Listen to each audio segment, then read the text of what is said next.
Mga kababayan, nagtataka ang mga atakdog ng Administrasyong Bangag kung bakit daw si BBM ay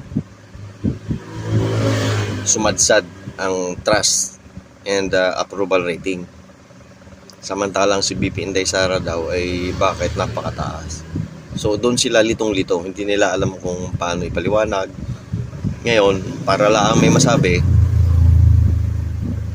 binibintang nila sa disinformation daw at saka mga fake news. Hindi naman nila masabi kung sino yung nagpapalaganap ng disinformation at saka fake news. Basta meron lang silang sinasite na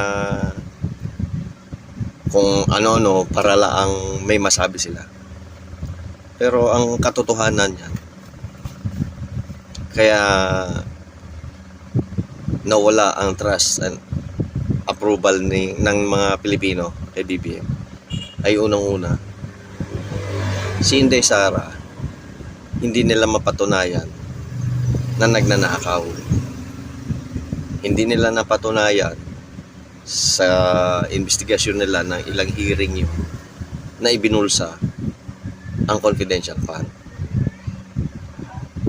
Sa halip, pinatunayan ng COA na hindi ibinulsa ni Inday Sara ang confidential fund. Ito'y ginamit. Pero ayaw nilang aminin na clear na si BP Inday Sara. Na clear na siya ng COA. Na hanggang ngayon, patuloy pa rin ang paninira nila. So isa yun sa dahilan kaya nagalit ang tao sa kanila. Pangalawa, ipinakulong nila si Digong. Lalong nagalit ang mga tao sa kanila. Yun lang naman ang nakikita kong dahilan. Pero napakarami niyan. Yun lang ang dalawa ang masasabi ko na yun talaga ang dahilan kung bakit bumaba ang trust at saka approval rating ni BBM.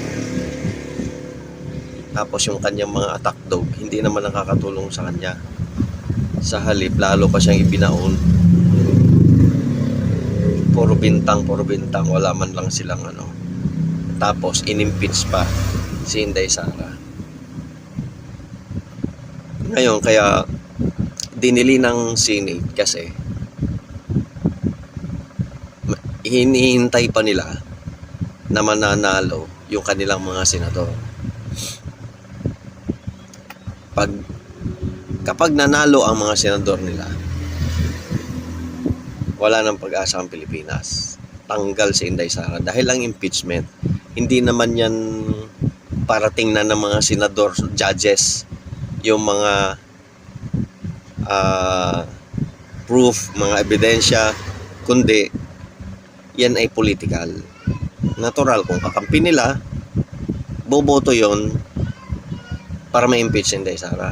Kaya kailangan mananalo lahat ng mga senador ni Duterte ng PDP Laban, pati yung kanilang mga guest candidates, para hindi ma-impeach si Inday Sara.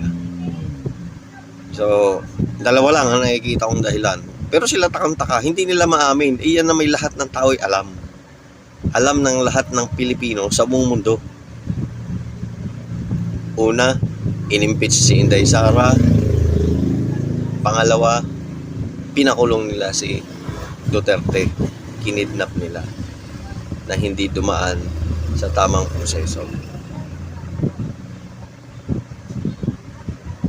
Mga ano talaga, mga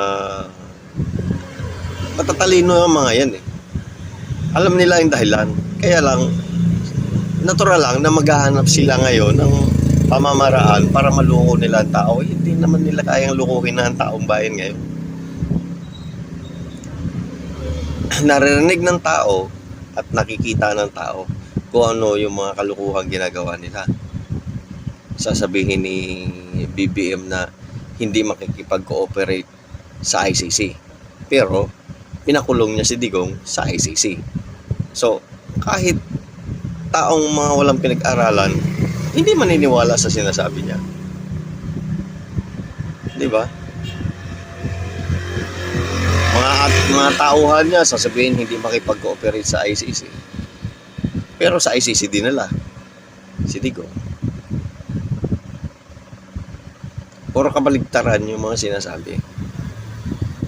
Kaya, paano pa magtitiwala ang taong bayan, ang mga Pilipino kay BBM? Hindi siya marunong maging presidente.